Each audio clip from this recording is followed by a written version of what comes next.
Central.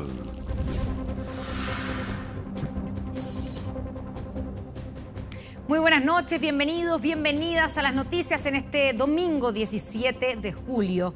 Una consulta vinculante, un nuevo plebiscito, una convención de expertos. Bueno, estos son algunos de los mecanismos que han surgido desde los partidos políticos para continuar con el proceso constituyente en caso de que gane el rechazo en el plebiscito de septiembre. Ideas que surgieron tras el anuncio del presidente Boric de llamar a elecciones para escoger una nueva convención si el apruebo no triunfa en las urnas.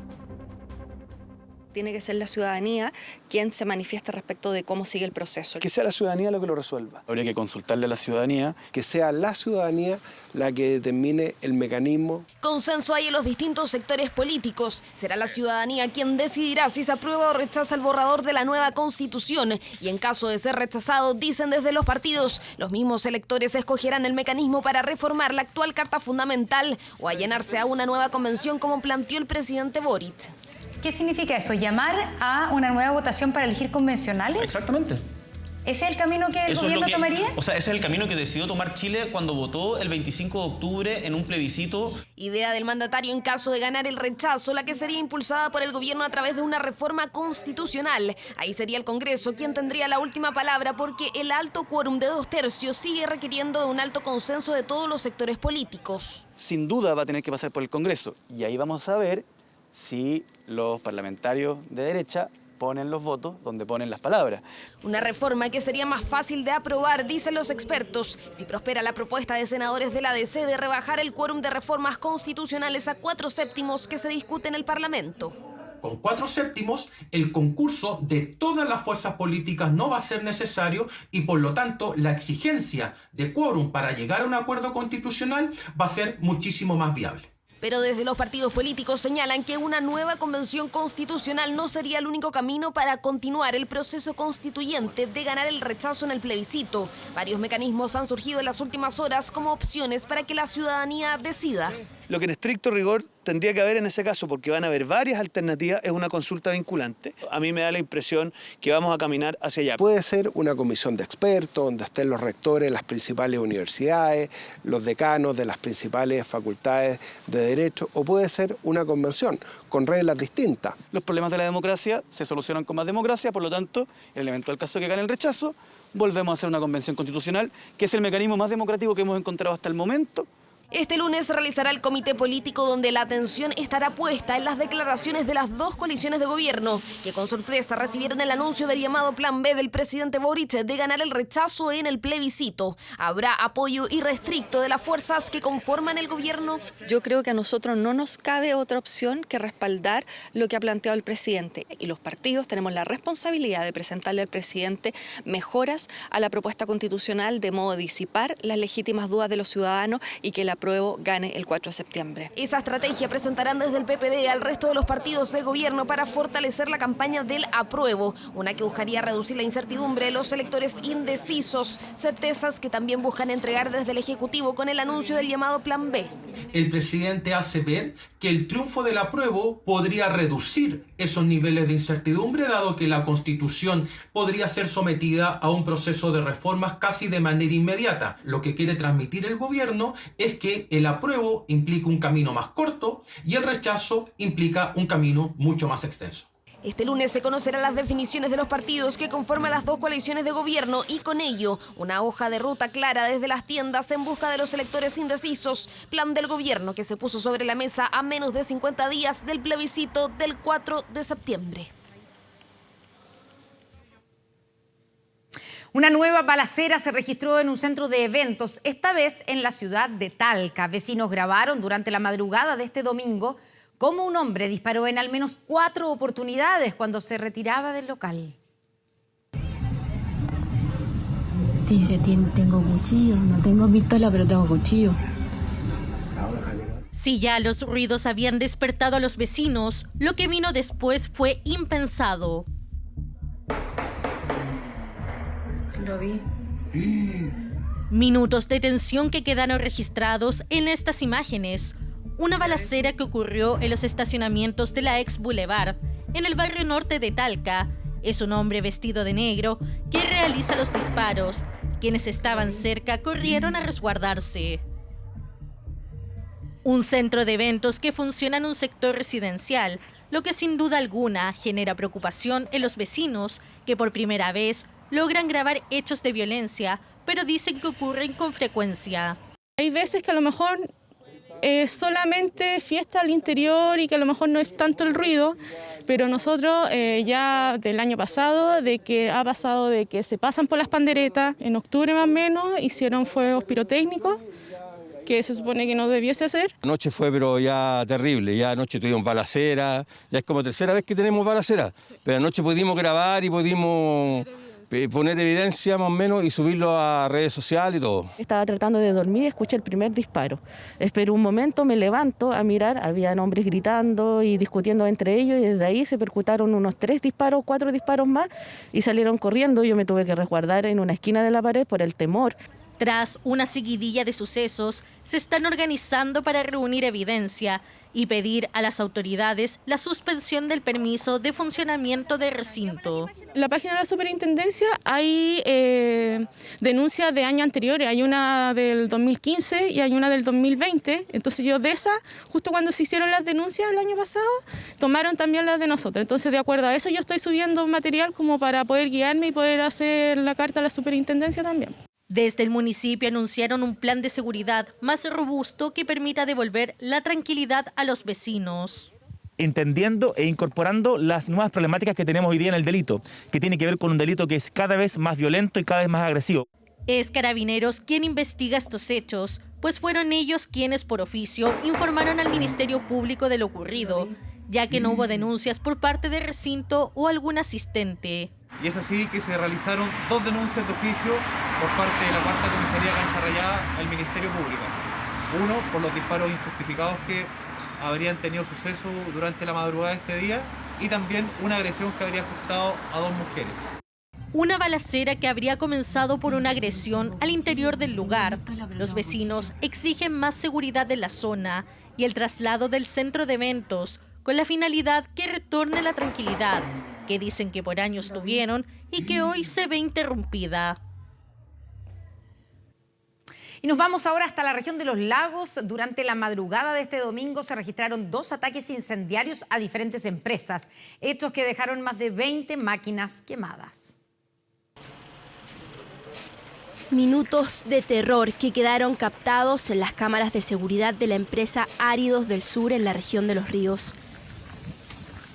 Sentí unos ruidos extraños y abro la ventana de mi pieza y me encontrándome con 3 personas con armas largas, las cuales al verme adentro rompieron el mismo vidrio con las armas y dejándome encañonado en el estómago y haciéndonos salir a todos hacia afuera de la oficina.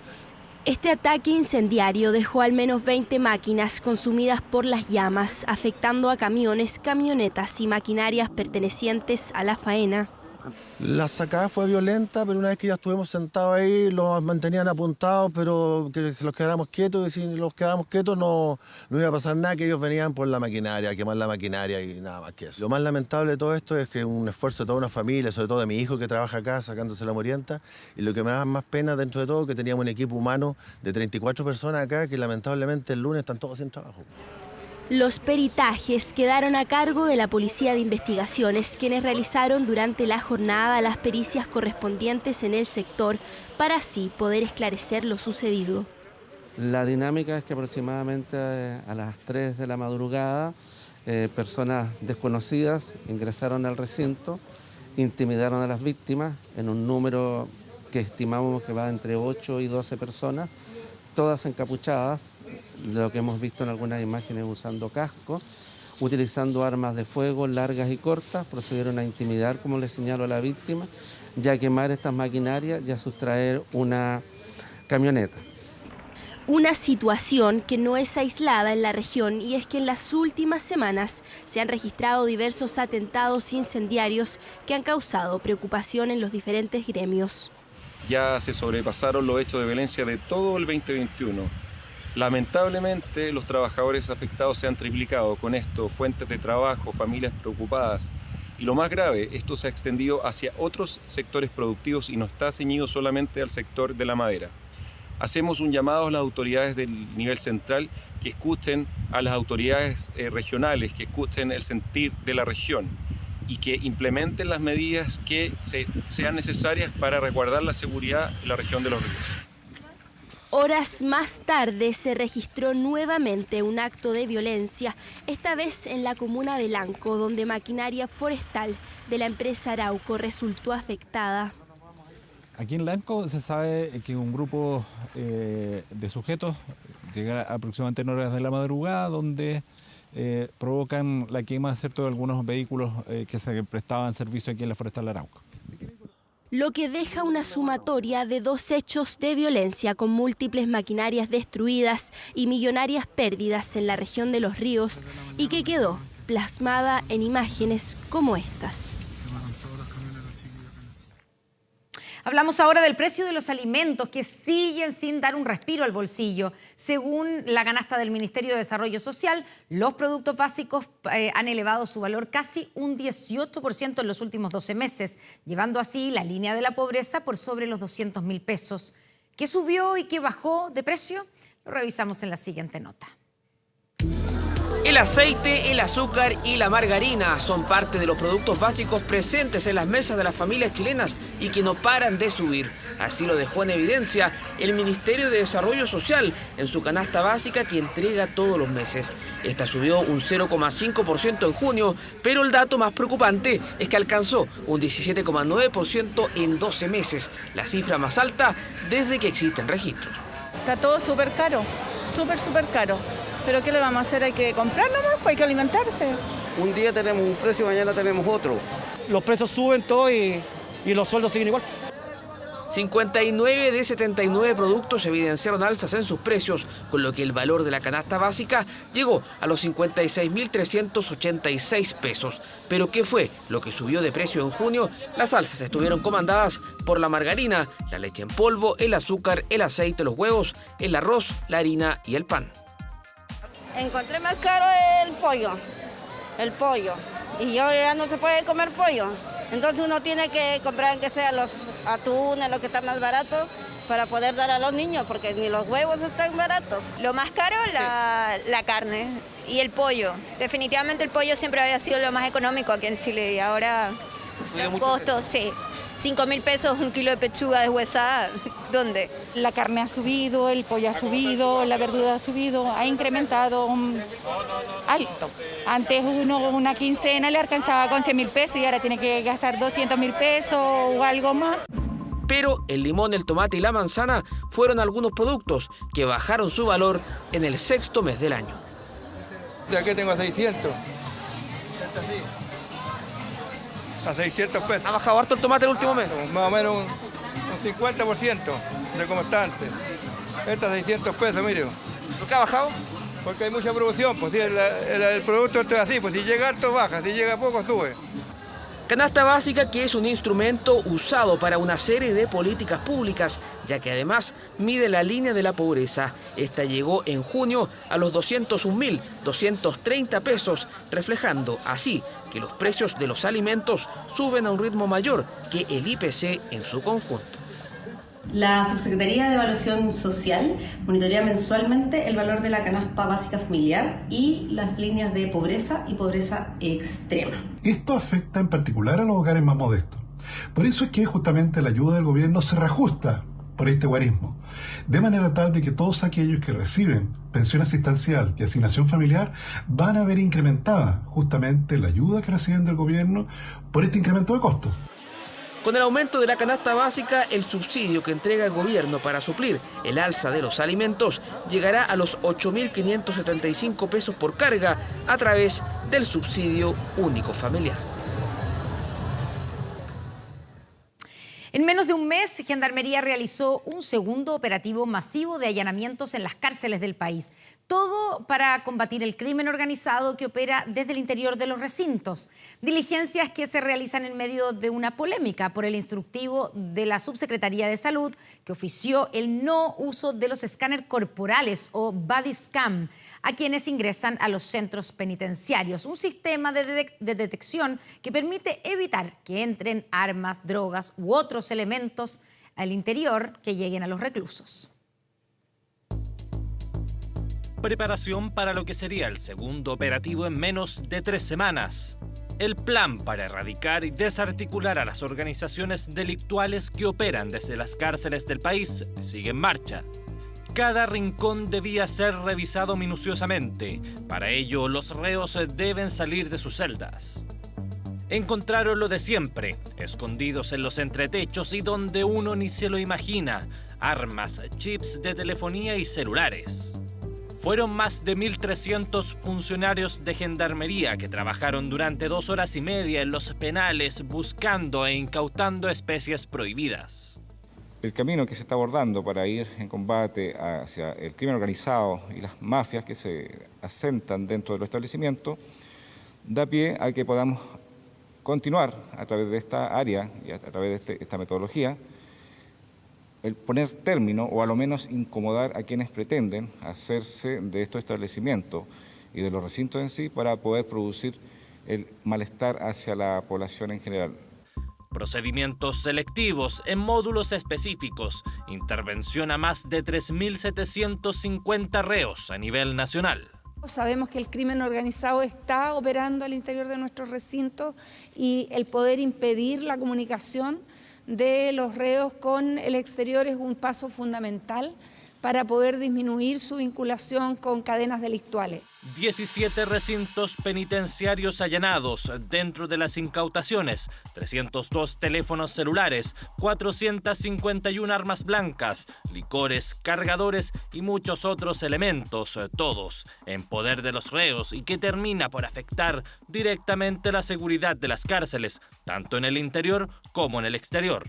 Es fundamental que al interior de los establecimientos penitenciarios no existan elementos prohibidos que puedan generar problemas de seguridad para el resto de las personas o eventualmente también se puedan ser medios a través de los cuales se realizan ilícitos afuera de las cárceles. Allanamientos que seguirán con la finalidad de detener los actos delictuales comandados desde el interior de los recintos carcelarios. Todo esto a 2 semanas del oficio enviado por la Subsecretaría de Salud Pública, donde expresa que no habrá autorizaciones para el uso de equipos de rayos X body scan en las cárceles, los que eran utilizados para identificar elementos ocultos en las personas que ingresan a los recintos penales. Como organización gremial hemos decidido oficiar a la ministra de Salud con la finalidad de revertir esta decisión, porque expone innecesariamente al personal de la institución a un riesgo innecesario. Esta medida constituye un retroceso por cuanto nos va a obligar a desarrollar estos procesos de manera táctil. Body scan que ahora solamente tiene permitida su implementación y uso por la Policía de Investigaciones en aeropuertos y pasos fronterizos, situación que generó reacciones en un grupo de parlamentarios.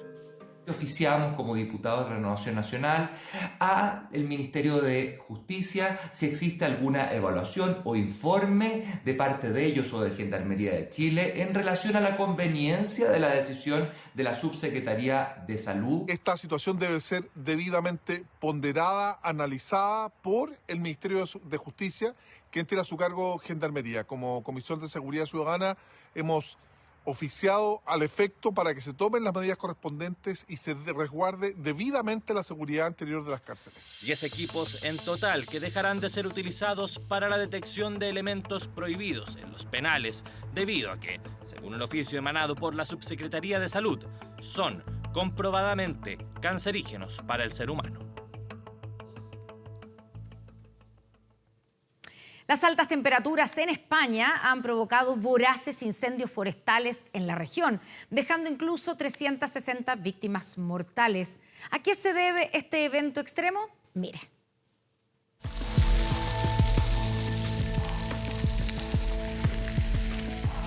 Imágenes que muestran a la península ibérica realmente en llamas. Y es que el verano en el hemisferio norte llegó con temperaturas inusualmente altas que han propiciado la propagación de incendios forestales.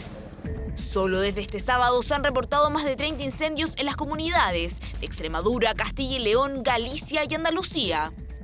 Estamos muy nerviosos todos, pero no te voy a decir todo lo que es eso. Yo acabo de bajar, que vivo ahí en esa terraza, y vivo ahí, me he bajado porque parecía que venían los helicópteros debajo de...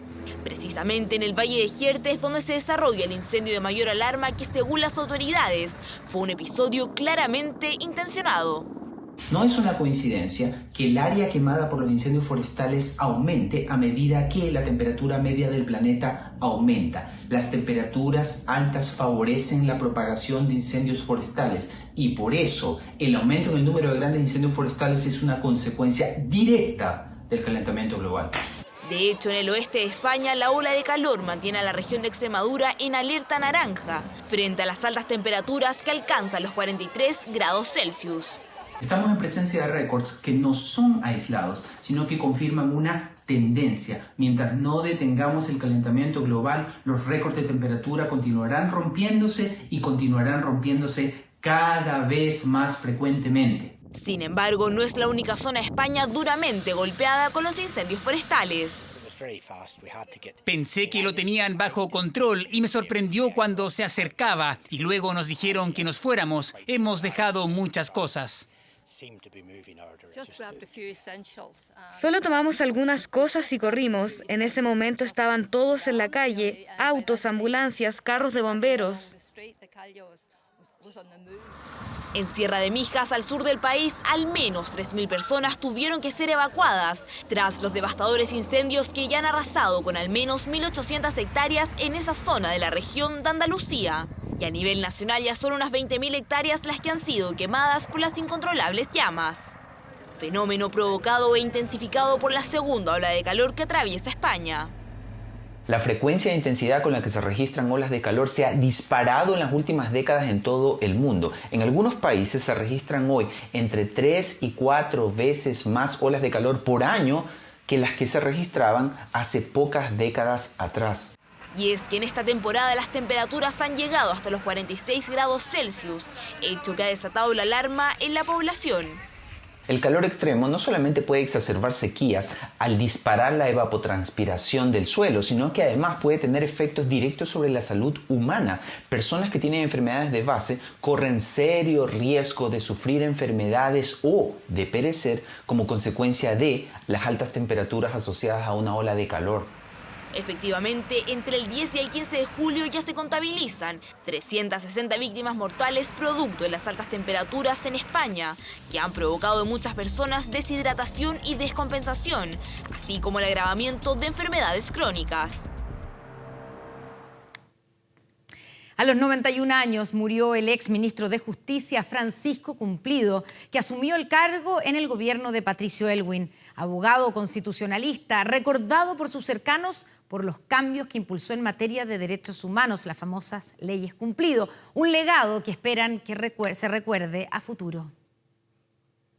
Nombra ministros de Estado don Francisco Cumplido Cereceda en el Ministerio de Justicia. Fue el primer ministro de Justicia tras el retorno de la democracia, tiempos desafiantes para la cartera que lideró en el gobierno de Patricio Aylwin. Destacado profesor y abogado constitucionalista, Francisco Cumplido Cereceda falleció este sábado a los 91 años. El funeral del exministro se desarrolló en su casa en Cuncumén, región de Valparaíso, donde su familia se encargó de destacar su legado. Se va uno de los viejos estandartes que luchó por la democracia y él quiere que ojalá su último deseo era que no se perdiera la democracia y que siguiera ese legado de esos grandes estadistas. Yo estudio Derecho por él.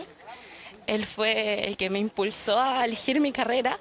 Hasta hace muy poco tiempo podía ir y conversar de él, de política, que él me contaba sus recuerdos. Trayectoria que destacan quienes conocieron su vida política, incluso quien fuera su compañero de gabinete, el expresidente Ricardo Lagos, que le dedicó unas palabras en su cuenta de Twitter. Con Francisco Cumplido se va un gran jurista. Durante la dictadura fue parte del grupo de constitucionalistas Los 24, que buscaba caminos para avanzar hacia la democracia, lo que continuó como ministro de Justicia impulsando reformas judiciales. Su testimonio es su ejemplo de vida. En esa gestión cuestionó la Constitución de 1980 en plena dictadura. En el 89 supo valorar la reforma aprobada en julio de ese año que modificó el texto, primer paso para la transición a la democracia que se daría un año más tarde. Yo creo que estas reformas abren un camino de entendimiento entre las fuerzas políticas y las Fuerzas Armadas, lo que augura un camino para una democracia futura estable. Los derechos humanos fueron una prioridad para su gestión como ministro y en sus conversaciones con el entonces presidente electo de la República, los meses antes de asumir el gobierno, fijó compromisos que se materializarían meses después. También estuvimos conversando respecto a la comisión esta que hemos pensado que debe hacer algunas investigaciones sobre derechos humanos. Don Patricio Elwin Azócar procede a firmar el decreto supremo que constituye la Comisión Nacional por la Verdad y la Reconciliación. La firma de Francisco Cumplido también estuvo presente en ese decreto que dio origen a la Comisión Nacional de Verdad, más conocida como Comisión Rettig, un trabajo del entonces ministro de Justicia fundamental en el proceso de buscar justicia por los crímenes cometidos en dictadura, elaboración del informe donde tuvo el espacio de compartir con sus integrantes. Don Pancho era un hombre de compromisos muy claro, cuando estaba convencido de algo y sobre todo cuando sentía que algo era moralmente debido, se jugaba por ello con mucha fuerza. A pesar de esa fuerza, nunca lo vi descalificar a nadie. En el debate legislativo también cumplió un rol importante cuando sacó adelante las conocidas leyes Cumplido, que pusieron fin a la pena de muerte en Chile y permitieron liberar o condonar penas a presos políticos de la época. Los proyectos nuestros eran proyectos que tenían por finalidad básicamente adecuar la legislación permanente a los tratados internacionales sobre derechos humanos. Cambios que generaron debates intensos en el Congreso Nacional y que recuerda con detalle el presidente de la Cámara de Diputados de 1990.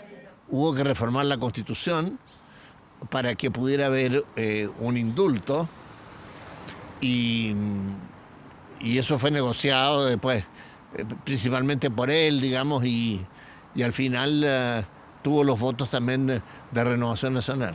Los restos del exministro descansarán en el Cementerio General de Cuncumén, comuna donde quiso vivir sus últimos años, fin de la vida de un hombre que todos recuerdan como uno de los grandes responsables de las primeras reformas a la Constitución de 1980. Algunos diputados, algunas palabras y al mismo... Por supuesto que le enviamos las condolencias de Televisión Nacional a la familia de don Francisco Cumplido. Un informe de la ONU reveló cifras realmente preocupantes en torno a las víctimas por los enfrentamientos entre grupos pandilleros de Puerto Príncipe, esto en Haití. Aseguró que se trata de más de 200 víctimas. ¿A qué se debe esta situación? Veamos. Imágenes que impactan a América y el mundo. Así es como vive una gran parte de la población haitiana frente a la violencia desatada entre pandillas, especialmente en Cité Soleil, uno de los sectores emblemáticos de Puerto Príncipe. Situación en la que la policía no ha logrado intervenir debido al mal equipamiento y falta de personal. Cada vez que se debe renovar el mandato de la Oficina de las Naciones Unidas en Haití, vemos que la inseguridad aumenta considerablemente. Hay alguien intensificando la violencia en Cité Soleil, en el que hay cientos de personas que son víctimas. La población no se puede quedar en sus casas por la violencia de pandillas en algunos barrios.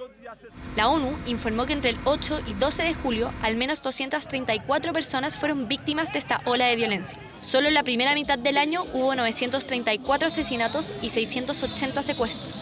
Entre ellos, el del misionero chileno Esteban Zamorano, que en junio fue secuestrado y liberado 13 días después. Hechos que ocurren pocos días después de que se cumpliera un año del asesinato del presidente de Haití, Jovenel Moïse, luego de que un comando entrara a su residencia privada. Una crisis que se ha visto motivada por la escasez de combustible, un hecho que ha provocado movilizaciones, porque mientras el precio aumenta, el mercado informal también. El cierre de las estaciones de servicio y las largas colas de los habitantes para poder llenar tanques de benzina han sido la tónica de estas últimas semanas. Y para demás haitianos también que se encuentran fuera de Chile, fuera de Haití, muy preocupante. Bueno, como siempre lo he dicho, es un llamado internacional en la región para buscar una salida, porque si hoy seguimos como vamos, más allá va a ser peor para mí, para mi familia, para demás personas, porque es caótica. Una nueva crisis que afecta al país más pobre de América, que durante las últimas décadas ha vivido en una permanente inestabilidad social y económica. Con éxito fueron rescatadas las 3 personas que se encontraban desaparecidas en la zona cordillerana de Alto del Carmen, en la región de Atacama. Esto tras las fuertes nevadas registradas en la zona. Los detalles del rescate y algunas recomendaciones para prevenir emergencias en la montaña las vemos en la siguiente nota.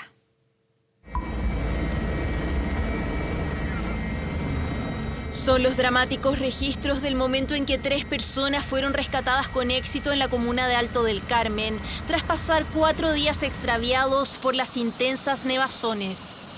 Yo dije, ahí vienen a sacarme, y traté de salir caminando, pero no, la nieve estaba más alta que yo. Fue difícil porque perdí de todo mi animalito.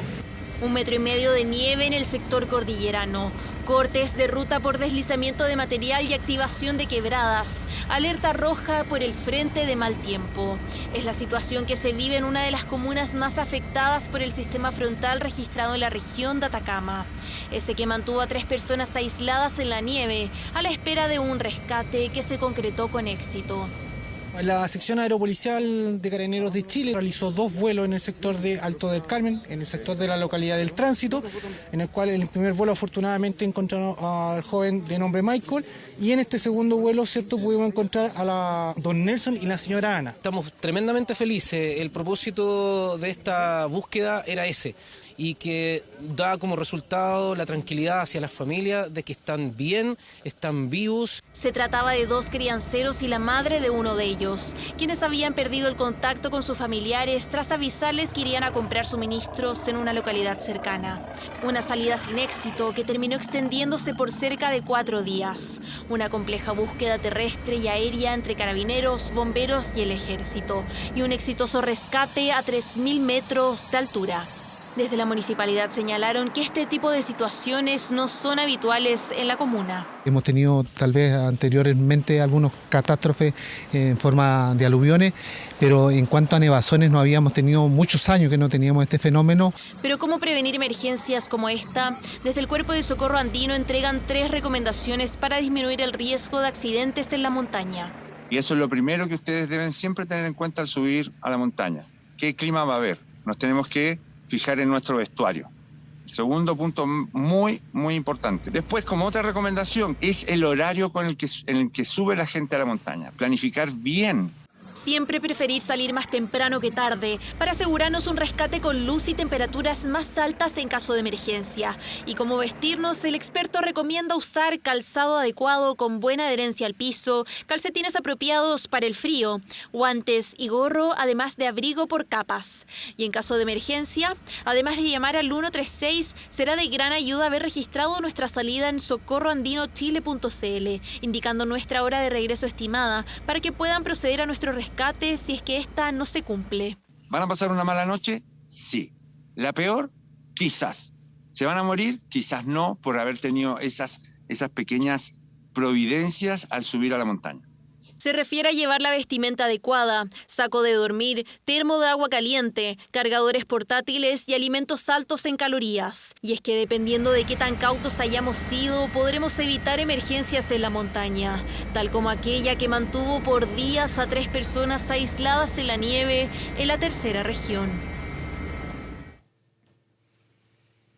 El santiaguino Cristóbal Ferrer fue el único latinoamericano entre los 3 primeros lugares del concurso internacional de manga japonesa, un logro importante dentro de un arte del cómic que cada vez cultiva a los chilenos. ¡Miren mi bandera pirata! Ahora que Usopp se unió a nosotros, somos una tripulación de 4 y tenemos que presumir nuestra insignia. La historia de un joven que recorre el mundo en busca de un tesoro para proclamarse rey de los piratas es el manga más vendido de todos los tiempos, con más de 500 millones de copias. Es tanta la popularidad de One Piece que ya han salido series y películas. Un estilo de escritura originario de Japón, pero que ya cuenta con un chileno que está haciendo historia. Estoy muy contento, un gran motivante como para seguir escribiendo este tipo de historias, así que estoy muy contento con eso. Casi desbordado de felicidad, el chileno Cristóbal Ferrer recibió su premio por ser el único latinoamericano entre los 3 primeros lugares del concurso internacional de manga de Japón. Gitan, como se identifica en el mundo del arte, fue premiado con un manga de terror llamado Blood Ties, una obra que espera sea solo el inicio de su carrera. Ahora estoy trabajando ya en una que pretendo subirlo la próxima semana, y esta obra nueva cuenta una nueva historia corta, igual que lo es Blood Ties, y la voy a publicar ya pronto, así que espero que esta pueda participar en otros concursos. Me alegro mucho de que muchos chilenos les gusta manga en Japón. El manga ha estado presente en la cultura japonesa desde hace más de 200 años. En la actualidad no solo se queda en libros, sino que es utilizado en todo tipo de anuncios y publicidad en distintos espacios, como muestran estos videos de una pareja japonesa-española. Es un cartel de como parece que para el gobierno. Tiene manga. Es un cartel contra la modificación del artículo 9 de la Constitución, o sea, es un cartel antiguerra. El proceso de creación de un manga puede durar desde días hasta meses e incluso años, dependiendo del largo de la historia y del paso del dibujo desde el papel a lo digital. Cada vez son más los chilenos conquistados por el manga, que llegan hasta tiendas como esta, buscando ¿qué? Variedad de estos libros, variedad que nunca termina. Un producto que no tiene restricción de edad, ya que tanto niños como adultos disfrutan leyendo de sus páginas, pese a que para nosotros signifique hacerlo al revés. Que el manga está publicado en sentido de lectura oriental. Se lee lo que para nosotros sería al revés. Se parte por el final y se leen de derecha a izquierda los globos. La popularidad por libros con viñetas y textos de diálogos no es nueva para los chilenos, quienes hace décadas consumen cómics. En general, el de superhéroes, el cómic europeo, inclusive el latinoamericano y el que se hace acá en Chile, de repente tiene diálogos con un contenido un tanto denso. Y el manga es como de un contenido más de escape, más de entretenimiento. Un estilo de libro japonés que cautiva a los chilenos y que ya tiene a un compatriota destacando a nivel mundial en este arte.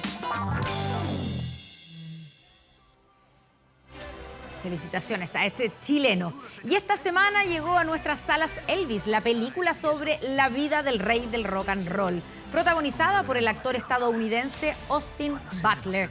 Una cinta que ya ha sido aclamada por la crítica. Carolina Gutiérrez nos cuenta más.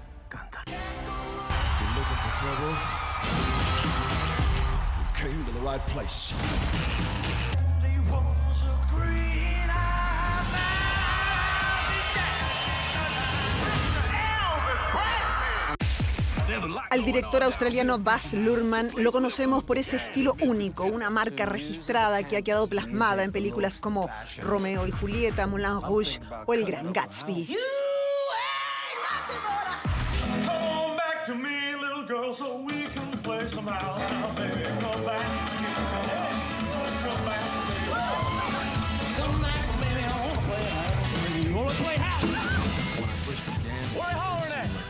Cuando recién comencé se sentía como estar escalando el Monte Everest, una tarea enorme delante de mí.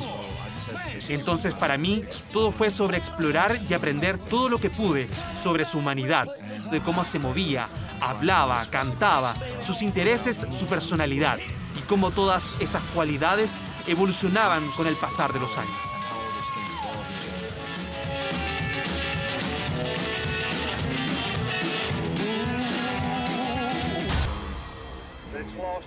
Dediqué 2 años de mi vida a esta película, toda la pasión que pude.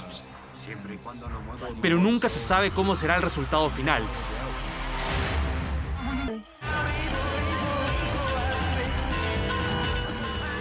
Nunca había acarreado semejante responsabilidad antes. Y el hecho de que Baz me haya dado la oportunidad de explorar todo esto durante estos 2 años, la recepción de la gente me hace sentir muchas cosas.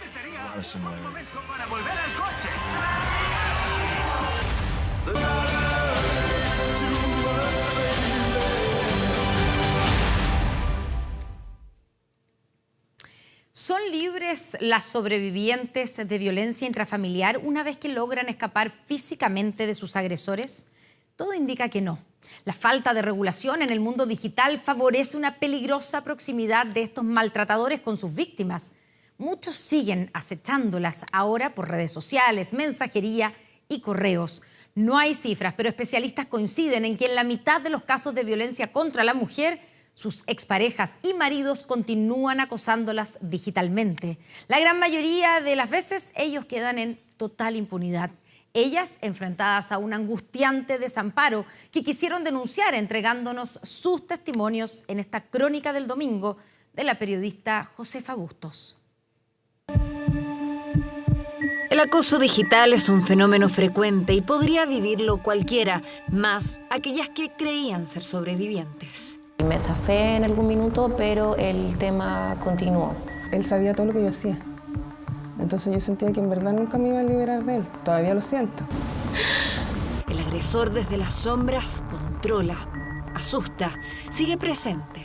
Les llamaba que si no contestaba, seguía llamando 1, 2, 3, 4, 5 veces, hasta que al final le contestaba. El objetivo es que yo esté sola y que lo pase muy mal, y como él me escribió muchas veces, que yo voy a pagar con sangre, que él no me va a dejar hacer mi vida, que nunca me va a dejar tranquila. La violencia contra la mujer es un continuo.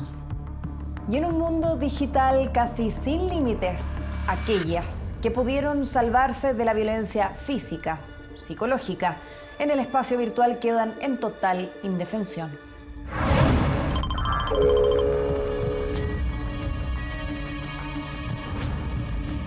Piden protección por los riesgos que enfrentan, pero hablan para conseguir cambios para todas. Yo bajé en ese tiempo, no sé, 20 kilos de puro nervio. Estaba flaca, la anemia se me disparó, yo tengo una anemia crónica, se me disparó, se me caía el pelo. Yo andaba con un estrés horrible. Perdí la voz. Yo perdí la voz 3 meses y nadie sabía por qué. Son los costos que paga por el acoso digital de su ex, pero solo al comienzo. Con el tiempo, la historia de Katia solo empeora. Podríamos hablar como de una situación de control, de sentir que de alguna u otra manera siguen como manejando ciertos aspectos de la vida de esa mujer. Pero también finalmente generar la sensación de miedo, de inseguridad, y se perpetúa finalmente una violencia que pudo haber ocurrido en el pasado. Comenzó a enviarme correos, WhatsApp, llamadas por teléfono también eran. Y como yo lo iba bloqueando de todas mis redes, él seguía. Y llegó un punto en que me mandaba 80 correos diarios, mensajes por Facebook, hasta por Pinterest. Y yo no quería tener ninguna comunicación con él porque yo lo había denunciado por BIF en 2019. El teléfono móvil que ha discado se encuentra apagado. Para ella y un grupo importante de víctimas, la historia parte así. Agresiones verbales, garabatos, después fueron los golpes. Yo embarazada, él me violentaba. Era muy violento, era de golpear a mi hija. No le importaba nada. Siempre viví violencia, 34 años. Fue psicológica la mayoría del tiempo, bueno, las amenazas de muerte y un par de veces empujones que yo sí me caía al suelo. ¿Qué te da pena? Me da pena por no haberlo hecho antes. No haberlo parado a tiempo. Tras años de abusos y de buscar protección, finalmente para las 3 denunciar sirve. Consiguen una orden de alejamiento y se sienten libres. No, el problema no terminó ahí. ¿Qué pasó? Él seguía acosándome por redes sociales. Las 3 deciden guardar los registros que evidencian el acecho que han vivido.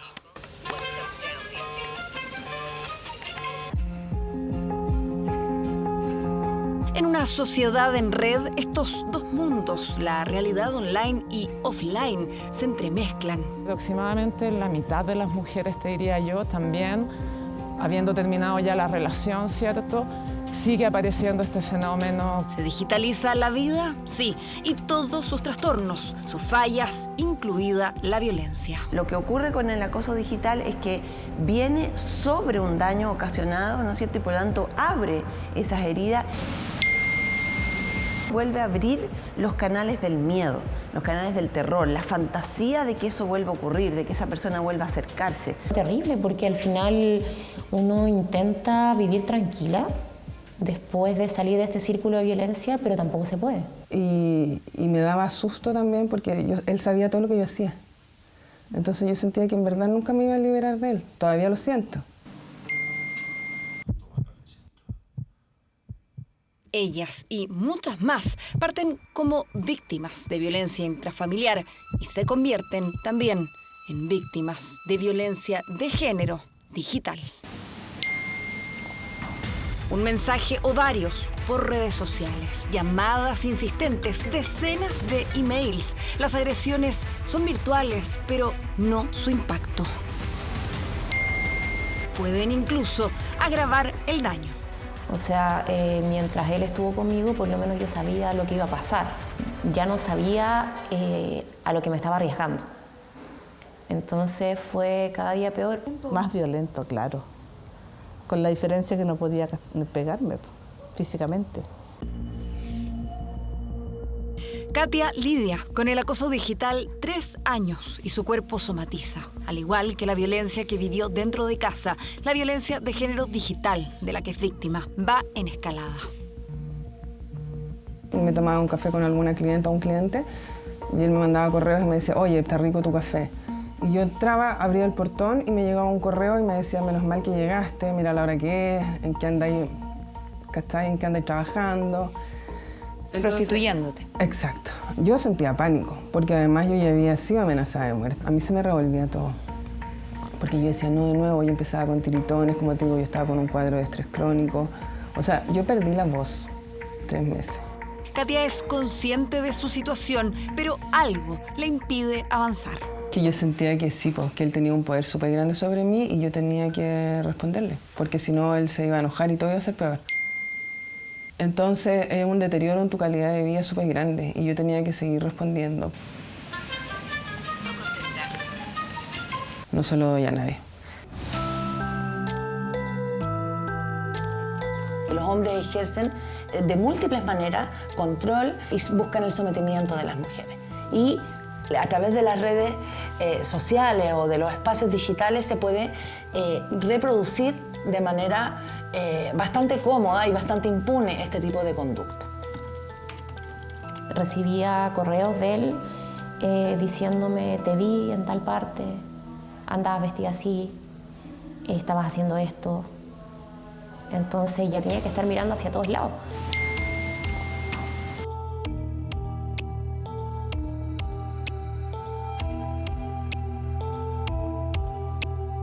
Me llegaba un mensaje y lloraba.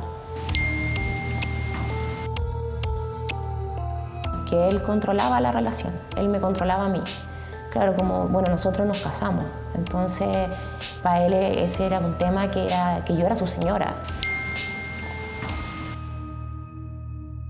Controlaba mis pasos detrás de un celular, ya fuera por mensaje, WhatsApp, llamada, correo.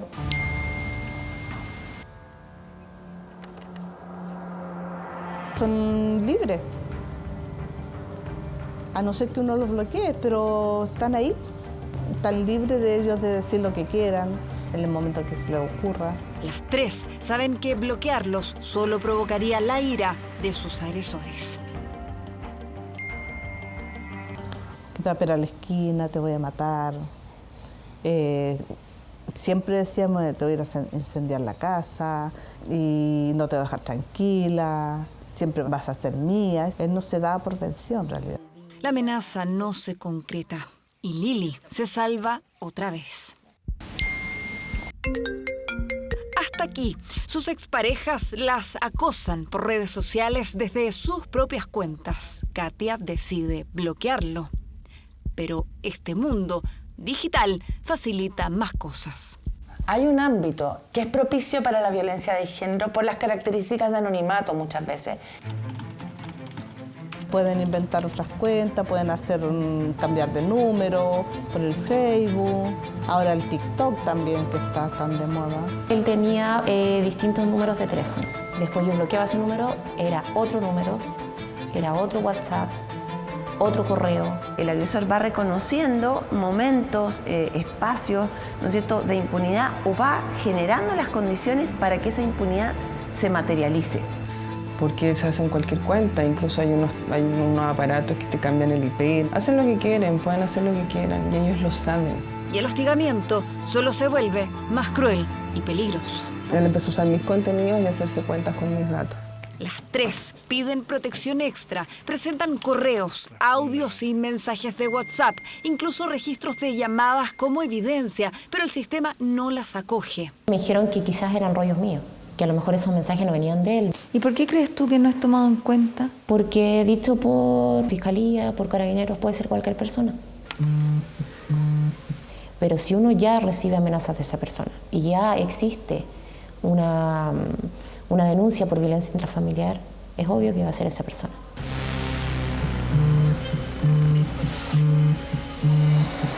Tras muchos intentos ante la justicia, Katia consigue una orden de prohibición de comunicación que su ex vulnera con perfiles falsos. Es como, claro, no tengo pruebas, pero tampoco tengo dudas de que sea. El sistema no las acoge y las tres se esconden, salen de redes sociales, cambian de domicilio por miedo a ser asesinadas, insisten ante la justicia y más veces son rechazadas. Que ellos no podían hacer nada. Y yo les decía, oye, ya tengo 2 amenazas de muerte, que no era delito, que yo tenía que cambiar mi número, y yo trabajo con mi número, yo trabajo con mi correo. Pueden ser entendidas como antecedentes que aporten a la causa, como evidencia. El problema que tenemos es que como no hay un delito específico para esto, en forma online no se le toma el peso que tiene ni tampoco las consecuencias graves que tienen el bienestar de las mujeres. Esto me lo han respondido muchas instituciones, que yo tengo que estar tranquila porque esas son solamente amenazas, que él no las va a cumplir. O sea, si una persona no se acerca a mí, en este caso él, a agredirme, ya sea con una pistola o con un cuchillo para directo matarme, nadie va a tomar en cuenta mis denuncias. Nadie va a tomar en cuenta los mensajes que él me ha mandado amenazándome. Cuesta mucho hacer estas denuncias. A ojos del sistema sí, pierde peso. No es un agravante. Tú no te libras nunca de esto. Es un callejón sin salida. Nuestra legislación está bastante atrasada. ¿Por qué nos hemos quedado atrás? No me puedo hacer cargo de lo que ha ocurrido antes. Desde que tomamos el ministerio hemos incluido esta temática. Nos hemos unido recientemente a esta alianza global por el acoso online y estamos evaluando las herramientas legislativas para que esto por fin, digamos, pueda tener la gravedad en el Código Penal que tiene.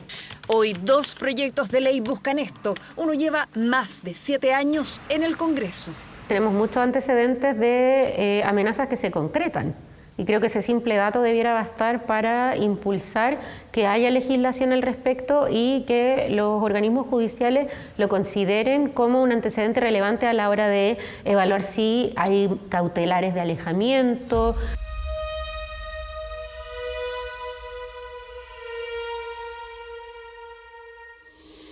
La vida de las tres se transforma, cambian sus rutinas para autoprotegerse. En el caso de Katia, su ex, se ensaña aún más. Se hacían cuentas con mis fotos en Tinder, en todas estas aplicaciones de cita. Un día me contactó una persona que vio fotos mías en Tinder. Y había millones de fotos mías que esta persona sacaba de redes sociales. Fui a PDI en ese tiempo, al cibercrimen, me dijeron que eso no era un delito. No me dejaron hacer la denuncia. Pese a que Chile firmó convenciones que entienden la violencia como un continuo, eso no ocurre. La normativa está desactualizada y las víctimas a la deriva. Creemos que la respuesta que el Estado de Chile debe dar a las mujeres es una respuesta mucho más integral que la mera definición de nuevos delitos o la mera aumento, claro, de sanciones penales. Una legislación integral que tiene que ver con la prevención de la violencia, con la investigación y sanción de los crímenes, con la protección de las víctimas y la reparación a la violación a sus derechos. Hemos agarrado el proyecto de ley, lo hemos impulsado y lo que estamos haciendo es simplificarlo para precisamente también incluir cuáles son las obligaciones de prevención. También consideramos la violencia como un continuo y por lo tanto que puede expresarse además en el ámbito digital. ¿Y qué pasa hoy con ellas? Lili bloqueó a su ex, pero debe recibir apoyo permanente de especialistas. Porque los recuerdos vienen todos los días, confiar, eso es lo que más me cuesta a mí. Trato de vivir el día a día, porque olvidar no creo que se pueda. A mí me encantaría hacer una nueva vida en otra parte y en otro país. Sí, donde yo realmente me pueda sentir tranquila y sienta que él no me va a hacer nada, no se va a acercar. ¿Y Katia? Él también se comunicó con mis empleadores. Empezó a mandar mensajes por LinkedIn, acusándome de que yo agredía a niños y que yo era una persona violenta. Yo perdí un trabajo porque la empresa me dijo que ellos sabían que no era real todas las acusaciones, pero que ellos no querían verse involucrados en este tipo de peleas. Yo llevo años de tortura y esto todavía no se resuelve y yo sé que voy a seguir. Katia sabe que las órdenes de alejamiento y de prohibición de comunicación que tiene su ex no serán para siempre. A mí me encantaría que me garantizaran que esta persona no volverá a acercarse a mí ni a mis hijos, ni a mi casa, ni a nadie. ¿Y hoy día esas garantías están? No están. No están hoy día ni van a estar después de la audiencia, porque aquí no hay condena. No hay delito. En Chile, a la fecha, no existen estadísticas que cuantifiquen lo que muchas víctimas de violencia intrafamiliar viven cuando logran huir de su agresor físicamente. Son sobrevivientes, ahora bajo acecho digital, sin salida y en total desamparo. Yo siento que estoy como en la calma antes de la tormenta. Yo siento que aquí en cualquier momento pasa algo.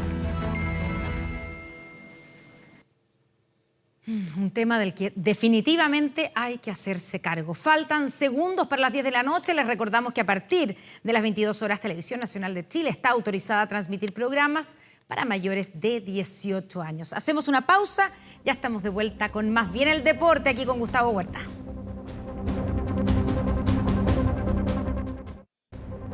Ya volvemos con 24 horas Central, con el auspicio de Central.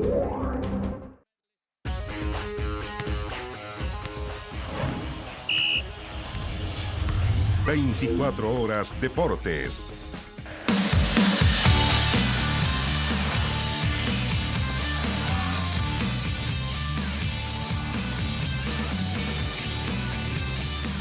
Tercera fecha de la segunda rueda de la primera división del fútbol chileno. Hay imágenes, compactos goles. De inmediato revisando lo que ocurrió hoy con la victoria de Ñublense, la visita, derrotando por 1-0 a Universidad de Chile. El cuadro azul, que no logra despegar, se mantiene en el 11º lugar de la tabla de ubicaciones. Vamos de inmediato a revisar el compacto, lo ocurrido en esta jornada de día domingo. De inmediato con esta importante victoria para el cuadro de Ñublense, que le permite ser el escolta de Colo-Colo. A 3 unidades quedó Ñublense con 33 puntos. 36, recordemos, tiene el líder exclusivo Colo-Colo, con un Cristóbal Campos, que sigue siendo protagonista, el portero de Universidad de Chile, como la imagen que veíamos anteriormente ante el remate de Rubio. Luego esta aparición de Tapia en balón detenido, causando peligro a Universidad de Chile. Luego venía esta opción también para el cuadro universitario, en un partido a ratos parejo, donde uno pensaba que lograba la apertura del marcador iba a obtener el triunfo. Se dio así. Ahora, pero Universidad de Chile creo que ha ido mejorando, mantiene un orden defensivo, pero carece de profundidad, carece de peso ofensivo, y eso le ha costado al cuadro de López. Ahí, por ejemplo, una aproximación que tenía otra vez tras ese centro de Osorio y que no lograba conectar Ronnie Fernández. Era el minuto 51 de partido. Y acá, a los 60, llega la anotación de Patricio Rubio, el ex delantero de Universidad de Chile, quien remata de zurda, el rebote que da a Campos, y ahí, de palomita, de cabeza, anotando el único gol del partido. Patricio Rubio, entonces, el minuto 60 del encuentro, el delantero de 33 años, llegando a su 6º gol en el campeonato. Acá, aprovechando también esa mala salida, con Morales perdiendo el balón y el remate que se va apenas desviado de el buen volante Mateos, ¿no? Vamos a escuchar declaraciones luego de este triunfo de Ñublense de Chillán por 1-0 frente a la U. Se ha mejorado sobre todo en la parte de definición de la jugada, pero acá hay que hacer goles. Tuvimos muchas chances y no concretamos.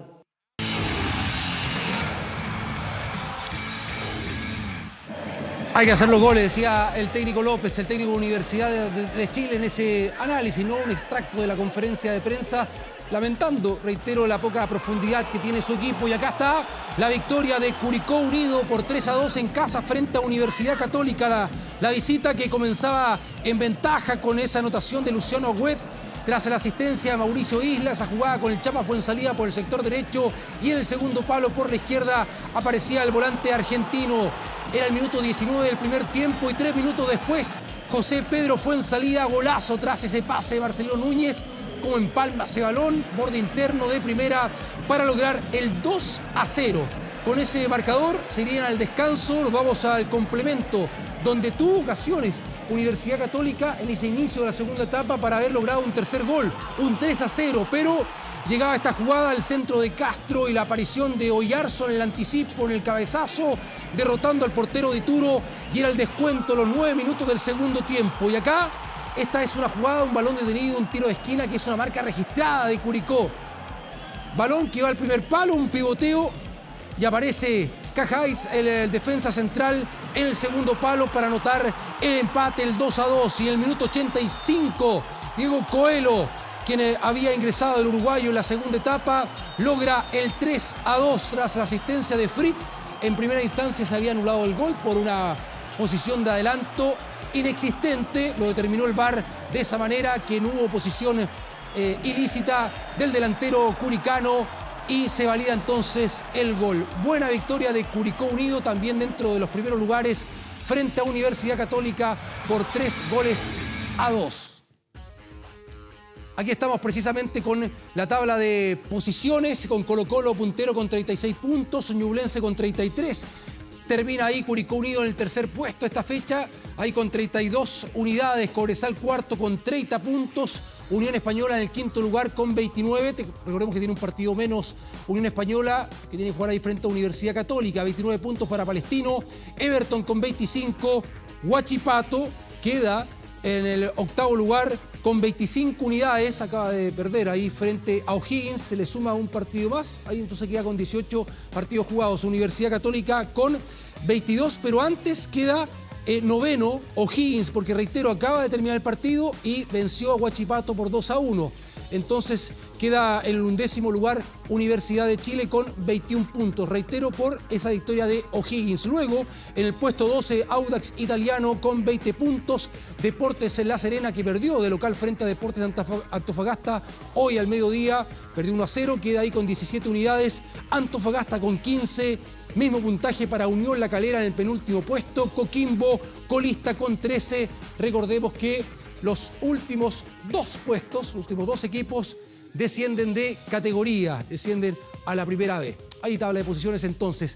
Vamos a la pausa y ya volvemos con, mira, lo que está ocurriendo en el Mundial de Atletismo, imagen en vivo y en directo que tú puedes disfrutar en tvn.cl, en TVN Play, a propósito de la participación que está teniendo en el lanzamiento del disco el chileno Claudio Romero. Vamos a la pausa, seguimos con más deportes acá en 24 horas.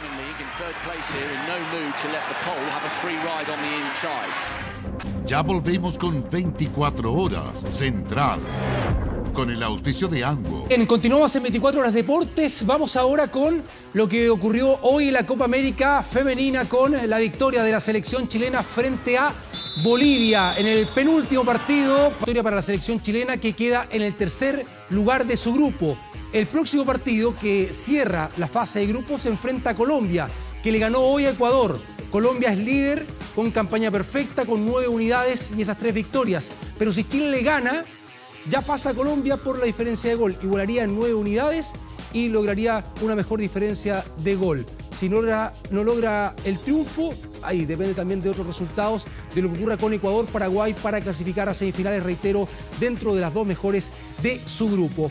Sigue las repercusiones a propósito de lo logrado ayer por los Cóndores con el triunfo histórico y el paso al Mundial de Francia con esa victoria 31-29 de Chile frente a Estados Unidos. Los Cóndores de visita logrando esa hazaña, ¿no? Y logrando por primera vez estar en un Mundial el próximo año en Francia. Detalles con ese íntimo festejo, mira.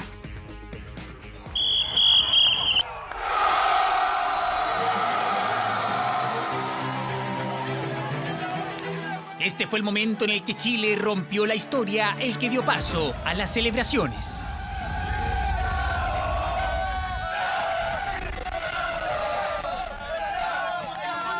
Por primera vez en un mundial, por eso la clasificación tras vencer de manera agónica a Estados Unidos de visita dio paso a los abrazos, llantos y a la alegría.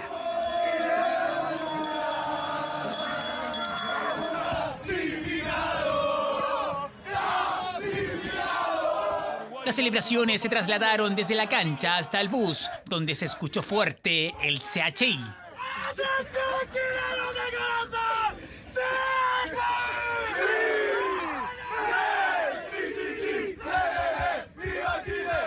Ya en el hotel, los Cóndores celebraron en la piscina, cantaron, bailaron y se abrazaron. Sorprendieron a todos cantando el himno nacional.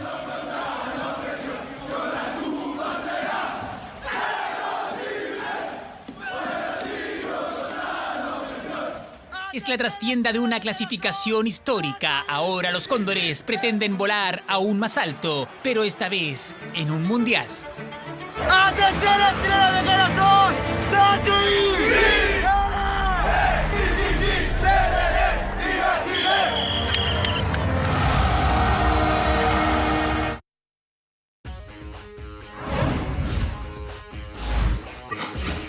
Que detallábamos ayer a lo ocurrido, ¿no? En el Mundial de Atletismo que estamos transmitiendo aquí en el área deportiva de nuestro canal. Aquí está la prueba madre del atletismo. Los 100 metros, el hombre más rápido de la actualidad es Fred Kerley, el estadounidense, nuevo campeón. Ahí en los 100 metros con una marca de 9 segundos 86 centésimas.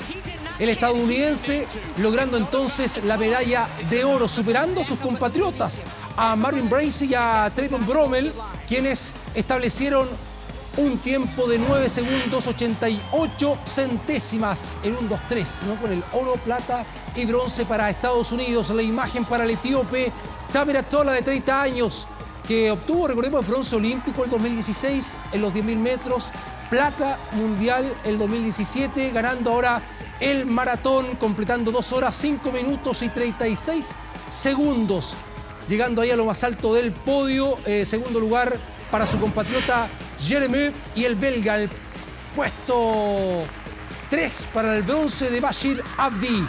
Y aquí vemos a Brooke Andersen, que retuvo para Estados Unidos el título mundial en el lanzamiento del martillo.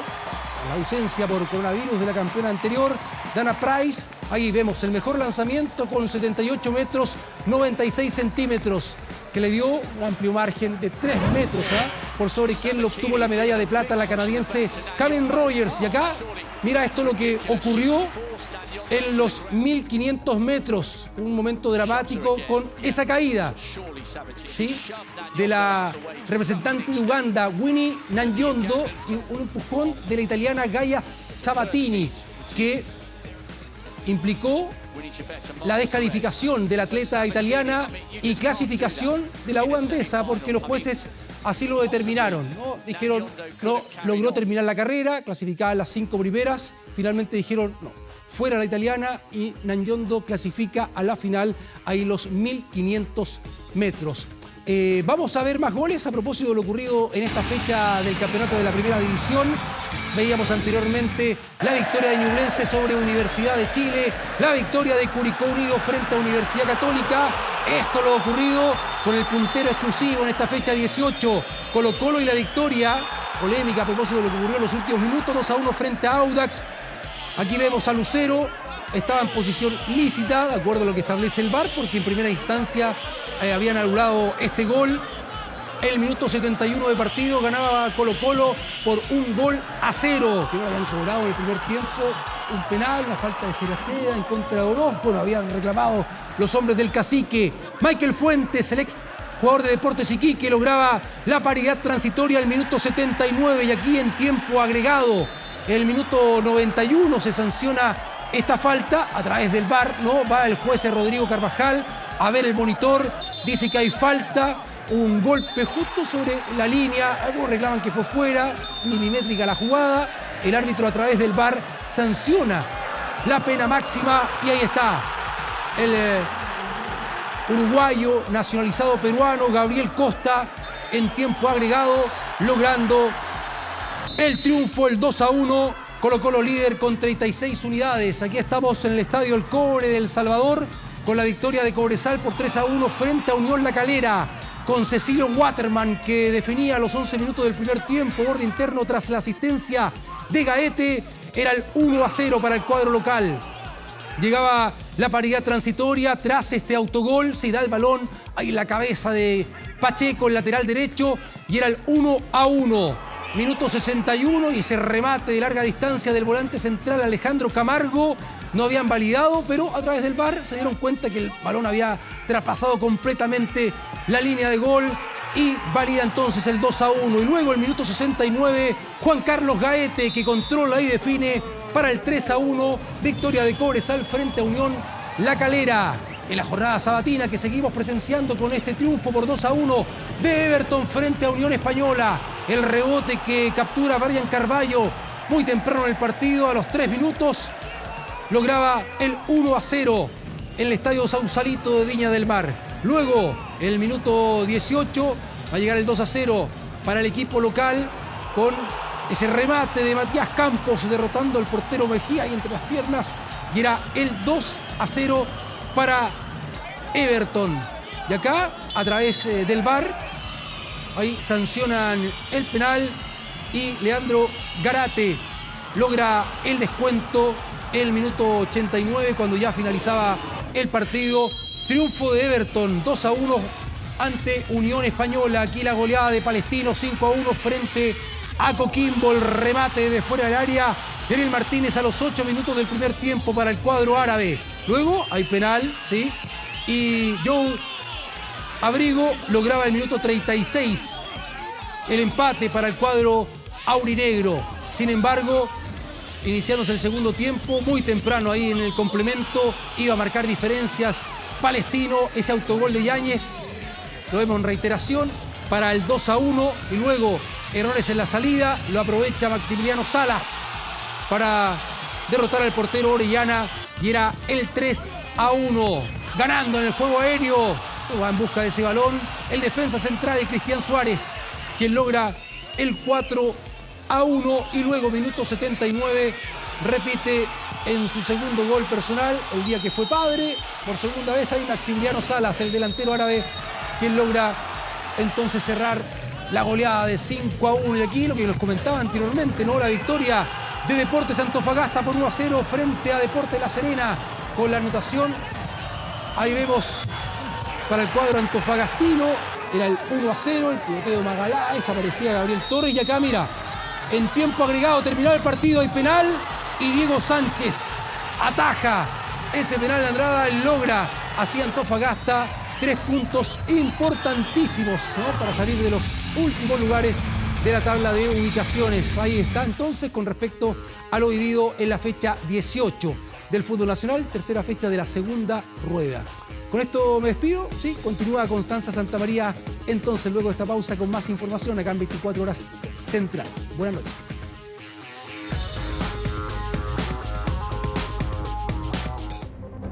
Ya volvemos con 24 Horas Central, con el auspicio de En TVN ya viene Estado Nacional. Vamos a tener un panel sobre la nueva Constitución con el ex convencional Marcos Barraza y con el ex ministro del gobierno de Sebastián Piñera, Alfredo Moreno, uno defendiendo el apruebo, otro el rechazo. Y también el análisis de toda la contingencia política, incluyendo el anuncio del presidente Gabriel Boric con nuestro panel político. Los esperamos en los próximos minutos en Estado Nacional. Buenas noches.